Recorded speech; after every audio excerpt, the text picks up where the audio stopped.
Hello friends, once again Ugadi శుభాకాంక్షలు మీ అందరికీ, నా సబ్స్క్రైబర్స్కి, అలాగే ఇంకా సబ్స్క్రైబ్ చేసుకునే వాళ్ళందరికీ. ఈరోజు నేను చేస్తున్న రెసిపీ గోరుమిఠాయి రెసిపీ. స్టెప్ బై స్టెప్ చెప్తాను, క్లియర్గా చూడండి. మీ అందరూ కూడా ట్రై చేస్తారనుకుంటున్నాను. వీడియో చూసింది లైక్ చేయండి. మనం ఏటెట్ తీసుకుంటున్నామంటే గోధుమలో కేజీ తీసుకుంటున్నాము, అలాగే గోధుమ పిండి అర కేజీ తీసుకున్నాం. గోధుమ 1 కేజీ, గోధుమ పిండి అర కేజీ తీసుకొని బాగా కలుపుకోవాలి. నేను డాల్డా తీసుకున్నాను. డాల్డాని హీట్ చేసి బాగా మిశ్రమం కొద్దిగా కలుపుతున్నాను. మిశ్రమం కలుపుతూ ఆ విధంగా డాల్డా వేసుకుంటూ ఉండాలి. తర్వాత మిల్క్ తీసుకున్నాను. మిల్క్ కొద్ది కలుపుతూ మిల్క్ యాడ్ చేస్తూ ఉండాలి. తర్వాత వాటర్ కొద్దిగా యాడ్ చేయాలి. మనం లైట్గా వాటర్ యాడ్ చేస్తూ మిశ్రమాన్ని కలుపుకోవాలన్నమాట. ఎలాగంటే సాఫ్ట్గా రావాలి. చూపిస్తాను. కొద్ది నెయ్యి వేసాను. ఈ విధంగా పిండి కొద్ది నెయ్యి వేసాను. నెయ్యి వేసి విధంగా కలుపుకొని చిన్న ఉండలు చేసుకొని మనం చేస్తుంది ఈరోజు గోరుమిఠాయి కాబట్టి ఈ విధంగా వేలుతో చేసుకొని వెంటనే మనకి డీప్ ఫ్రైకి తగినంత ఆయిల్ తీసుకొని వీటిని వేపుకోవాలన్నమాట. ఏ కలర్లో ఎంతవరకు వేపుకోవాలో మీకు స్క్రీన్ మీద చూపిస్తాను. మొత్తం అంతా చేసుకున్నవన్నీ ఒక పేపర్ మీద వేసుకున్నాను. ఇదిగోండి, ఈ విధంగా చూసారా, ఈ విధంగా వేసుకున్నాం. మనం వేసుకొని వెంటనే ఆరకూడదు, వెంటనే వేసేయాలి.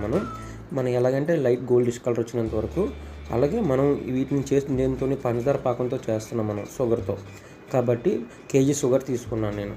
కేజీ షుగర్ తీసుకొని దాని పాకం ఎలా తీసుకోవాలంటే చాలా టైం పడుతుంది, కానీ మనం తీగ పాకం వచ్చినంత వరకు, బాగా ముద్రకు కాదు. చూపిస్తాను, చూడండి. చూసారా, ఇవి మనకి లైట్ గోల్డిష్ కలర్ వచ్చినంత వరకు అండ్ గోధుమ కలర్ వచ్చినంత వరకు అలా పక్క తీసి ఉంచుకున్నాను. ఈ విధంగా చూసారా.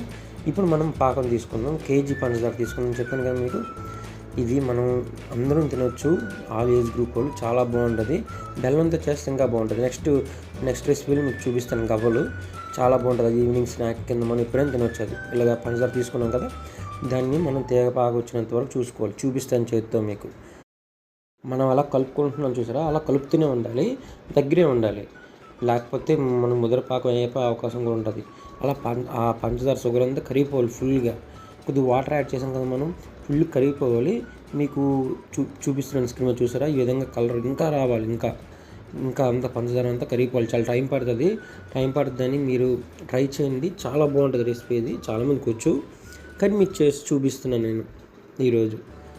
మా అమ్మగారు చేస్తున్నారు, నేను కాదు, నాకు రాదు. ఇది నేను నేర్చుకుంటున్నాను ఎలా చేస్తే బాగుంటుందా అని.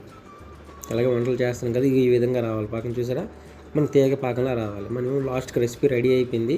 మనం తీసుకుని కావాలి లేపుకుని డీప్ ఫ్రై చేసుకుని వాటి మీద వెంటనే చేసేస్తూ ఉండాలి. కొద్దిగా వేస్తారంటే అవ్వదు, ఎందుకంటే పంచదార కదా, అది పాకం గట్టిపడిపోద్ది, వెంటనే ఆరిపోద్ది. అలాగ లైట్గా మనకి చిన్న కన్నాలు గిన్నె ఉంటుంది కదా, అందులో యాడ్ చేసుకొని పాకం వేసి తీసేయడమే. ఇగోండి, ఫైనల్గా చూసారా, రెడీ అయిపోయింది రెసిపీ. గోరుమిఠాయిలు రెడీ అయిపోయింది మిత్రమా. చూసారా, మీరు ట్రై చేస్తారనుకుంటున్నాను. లైక్ చేయడం మర్చిపోవద్దు. అలాగే కొత్త వాళ్ళు చూసి సబ్స్క్రైబ్ చేయండి. నెక్స్ట్ ఇంకో వీడియోతో ముందుకు వస్తాను. బాయ్.